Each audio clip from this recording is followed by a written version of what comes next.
is changing. So navigating the church during COVID, the question is, what are we learning and what are we doing? I really like this story about the fishermen who are out there and they're struggling, and it's when Jesus calls his apostles, because these guys are fishermen by profession. And I want to make a couple notes because I think it's important, by looking at Peter's response, I think it's important to note that I don't think that catching big numbers of fish happens very often. Otherwise, when it happened, Peter would have been like, well, maybe that's just a coincidence. Or, yeah, nice that we caught fish today, a big bunch of fish, but what's going to happen tomorrow and the day after? Peter seems to be completely caught off guard and shocked by this big catch of fish. And they're professional fishermen, so it's not like they didn't know what they're doing. It's that they fished day after day after day, and they struggled. These are not wealthy fishermen. They're not people who are just, bringing in big numbers of fish and selling them in the market, and they're rolling around in beds made of money. That's just not the case. These are fishermen who are struggling. They're struggling day after day. Jesus tells them to let down their net, and Peter says, we've been out all night. We've been fishing. We caught nothing, but because you said to do it, we'll do it. My question is, are you letting down your net?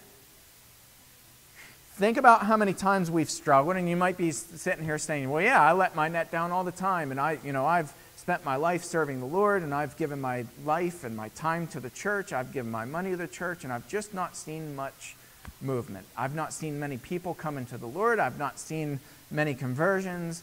And so I've toiled all night long and I've caught nothing. You may be in that category. But my question, are you letting down your nets? Are you letting down your nets at the command of the Lord? It's kind of an interesting thing, isn't it? Right now, the devil wants us to believe all kinds of things, right? We're seeing so much confusion. I'm looking at posts by some of my friends online who are in ministry. Churches are scrambling. Churches are trying to figure out what their place is and how they reach their members, how they serve the community. They're really trying to figure this thing out. And a lot of people, by the way, are getting discouraged. A lot of Christians are saying, we may as well put the close sign up on the church because we're not going to survive this. And I can't help but to think to myself, that's an interesting perspective. Not a good interesting. That defeatism. Giving up and saying, we've been toiling all night, we let our nets down, Jesus says to let our nets down, but what's the point? Right? It's similar to Peter looking at Jesus and saying, what's the point? But Peter didn't do that, did he? Peter said, we toiled all night, but because you said to, we're going to let our nets down. Here's what the devil's trying to tell us right now. And if you watch the news, if you go on social media, if you have a pulse, you hear these things that are being whispered in your ear. Here's what the devil's saying to you. Everybody's out there rioting. You're not safe in your house, in your car. You're not safe anywhere because people are out there and you're probably going to get shot. Right? Devil's whispering that in your ear. The devil's telling you crime is through the roof in 2020. That cops are being defunded, that, whatever. That crime is skyrocketing, right? The devil's telling you that. The devil's telling you that the church is in trouble and that it won't recover. The devil's telling you that. The devil's telling you that abortions are at an all-time high right now. That babies are being aborted left and right, that even though Planned Parenthood had funding taken away and whatever, abortions are through the roof, right? The devil's telling you that. The devil is telling you that the world is ending. There are a lot of people who are sending me emails, believe it or not, saying, hey, we know you're a preacher, and we just want to ask you, do you think the world is ending right now? The devil's telling you that. And the devil's telling you that we are more pagan now than ever before. Right? The devil's telling you that. I gave you some statistics from the Barna Group that are recent statistics. I'm not really troubled by those statistics, and I'll tell you why in a second. Let me tell you what the reality is. The reality is that crime rates have gone down in most states and cities in 2020. Crime is at a several-year low right now. Crime is at a low. The reality is that a handful of losers are rioting across our country right now. A handful of them. Gets a lot of media attention, doesn't it? This is not hundreds of thousands, it's not tens of thousands. It's a handful of losers who are destroying people's property, people's businesses, and hurting each other. It's a handful of people. It's not to undermine it or say that it's not a big deal. It is a big deal, but it's not a large group of people. The reality is that this year, interestingly, since COVID, Bible sales are breaking all-time record purchases. Did you know that? I spoke with a publisher, and he said, I'll let the cat out of the bag. My publisher, I had submitted a manuscript, and slowly I'm allowed to start saying that publicly. But my publisher told me, we have never been this backlogged since I started this Christian publishing company. Christian book sales are flying off the shelf at record paces this year. People are buying Christian books like crazy. That's reality. The reality is that in all but 6 states, abortion rates have gone down, and in fact, they have plummeted since 2011. In one state, Delaware, up to 63%, it's seen a decline in abortion since 2011. Many states are double-digit declines in abortions, the number of abortions that are being performed. The reality is that here at this congregation, our online attendance, right now, last week, I just looked it up, our online attendance just from last week is more than our in-person was pre-COVID. That's reality. That's fact. So what's interesting is we can all resign ourselves to defeatism. We can all say, you know what, we're all doomed. The world is falling apart. We can all say, we're going to stop giving of our time and money because what's the point? We can all say that we can get depressed and we can just say that it's all over. We can all settle for mediocrity. We can just kind of give a little bit of our time, a little bit of our money, and just say, well, we'll kind of scoot along through 2020. We can do that, right? We can choose to do the absolute bare minimum to get by as Christians. Or we can let our nets down. We can trust that God is who He says He is. We can trust that He, God, will provide. We can trust that people actually want to learn about God. We can trust that. And we can trust that people want to learn who God is and that they're eager to help and to serve.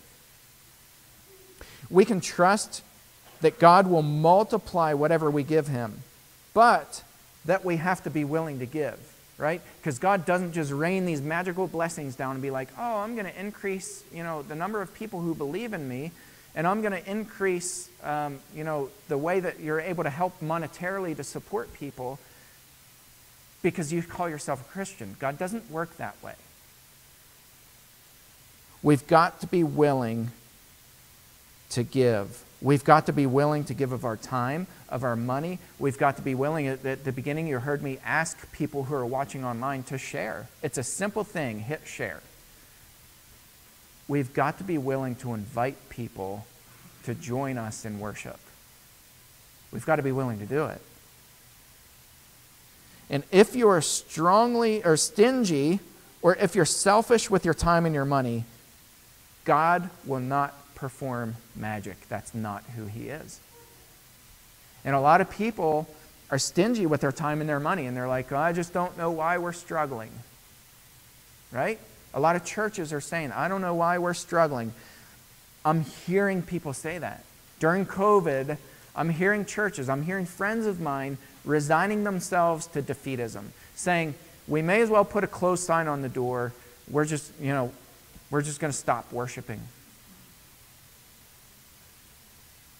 Our church is in decline. Our budget's in decline. Our numbers are in decline. Volunteerism is in decline. A lot of people are saying that. We can either do that or we can let our nets down. I want to go back and reread the scripture that Brent read for us because it's just so powerful. It's so, so powerful. On one occasion, while the crowd was pressing in on him to hear the word of God, he was standing by the lake of Gennesaret. By the way, when Jesus fed the 5,000 on the one side of the Sea of Galilee, and he comes back over to the other side and starts healing people and feeding people and preaching to people, guess where he's at? Gennesaret. It's interesting, isn't it? The very place where he walked onto Peter and the other apostles' boats. And he said, I'm going to make you fishers of men. That's where the crowds were so thick that they had to escape them to go on the other side of the lake. That's why they crossed the Sea of Galilee in the first place. When he fed the 5,000, they're trying to escape the crowds because the crowds were so big that they didn't have time to sleep or eat. That was at Gennesaret. And they crossed back over after Jesus feeds the 5,000 because that crowd went from Gennesaret to the other side of the lake. Sea of Galilee is a lake. It drives me crazy that it's called the Sea of Galilee because it's a lake. But nonetheless, they went to the other side. Jesus fed them there. They go back over to Gennesaret. Jesus is healing people. He's taking care of people. He's preaching to people. That's the very place where this happened, where he called his first apostles. He saw 2 boats by the lake, but the fishermen had gone out of them and were washing their nets. Verse 3, getting into one of the boats, which was Simon's, he asked them to put out a little from the land. And he sat down and taught the people from the boat. And when he had finished speaking, he said to Simon, put out into the deep and let down your nets for a catch. And Simon answered, Master, we toiled all night and took nothing, but at your word I will let down the nets. And when they had done this, they enclosed a large number of fish, and their nets were breaking. They signaled to their partners in the other boat to come and help them. And they came and filled both boats so that they, that is, both boats, began sinking. But when Simon Peter saw it, he fell down at Jesus' knees, saying, Depart from me, for I'm a sinful man, O Lord. For he and all who were with him were astonished at the catch of fish that they had taken. And so also were James and John, sons of Zebedee, who were partners with Simon. And Jesus said to Simon, Do not be afraid. From now on, you will be catching men. And when they had brought their boats to land, listen to this, they just won the lottery. They literally just won the lottery. The biggest catch that they've ever caught because of Jesus. Listen to this. They left everything and followed him. Are you letting your nets down? Are you trusting that God will give, that God will provide, that God will grow the church, that God will bless people? Are you letting your nets down? Are you giving? Are you trusting? I want to give 2 examples that happened over the last 2 weeks, and this is just really cool. And then I'm going to give a strong plea at the end. A good friend of mine, a Haitian minister, who's preaching and struggling, and his brother died a couple weeks ago, or a few weeks ago. He was up there, got into a car accident. He was riding with a paid driver, got into an accident, got injured, which is a huge deal in Haiti because they don't have really good care or the money to pay doctors. Also gets very sick, very ill while he's at his brother's funeral. comes back home. And by the way, he is poor. These churches, on average, he's preaching to about 250 people. These churches average, pre-COVID, about $2 a week contribution. Gets back home, somebody firebombed his car and burned it to a crisp. He sent me pictures of it. He reached out in desperation, which he rarely does. And he said, "Brother, I don't know where to turn. In a few weeks, I'm going to lose my home. I've lost my car. I've lost my health. I've lost just about everything. Is there any way you can help?" I brought it to our leaders. I brought it to our elders, our deacons. You know what happened? They said, "When do we start?" This congregation is going to be sending monthly support to him to help him. He's a hard worker. That was one example. Another, some of you may have seen this, some of you may not. Healing Hands International, there's a giving page to drill a well in Haiti. That was my daughter, Eden, my 10-year-old daughter. It's already raised $1,250. We need $7,500 to get the well dug. I'll post the link again. It's on our Facebook page, the church's Facebook page. I'll post it again. I'll put it on the website. But what's incredible to me is that Eden went to Haiti and she heard a conversation where Haitians were talking about how desperately they needed water. And that resonated with her. She came to me, I don't know, a couple months ago and said, "I want to help. I want to do something. I want to actually do something." You know what's interesting is that a 10-year-old is not tainted by the defeatism that so many of us adults have. She did not resign herself to the idea that this well can't be dug. She didn't resign herself to the fact that we're living in a COVID area and people are struggling and money is hard to come by for a lot of people. She didn't resign herself to that idea. Instead, she said, "I want to help. I want to drill that well." I said, "Fine." We put a video together. We sent it to Healing Hands International. Bill helped with the communication. And I thank God that my 10-year-old child isn't tainted by defeatism and all the nonsense that we adults buy into. That consumerism, that pessimism, and that defeatism has not overcome my 10-year-old child. She's letting her nets down.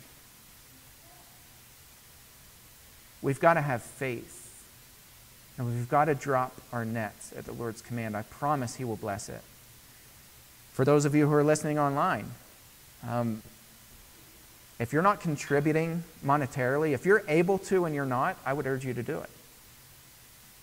And I'm not a money-hungry preacher who's saying, we want to pad our wallets. We need money to help people. Trust when I say we have amazing leaders who, when they see people struggle, they will find a way to make that work. They will find a way to bless them. They will find a way to help give support, but we need your help too. Even if it's a small amount, even if it's a tiny amount, give something. Let your nets down at the Lord's command. He will bless it. If there's anybody this morning who has not yet taken that step to put Christ on in baptism, or anybody who has any prayer needs, we would invite you to come up, or our shepherds will be in the back. You can go back and see them as we all stand and sing together.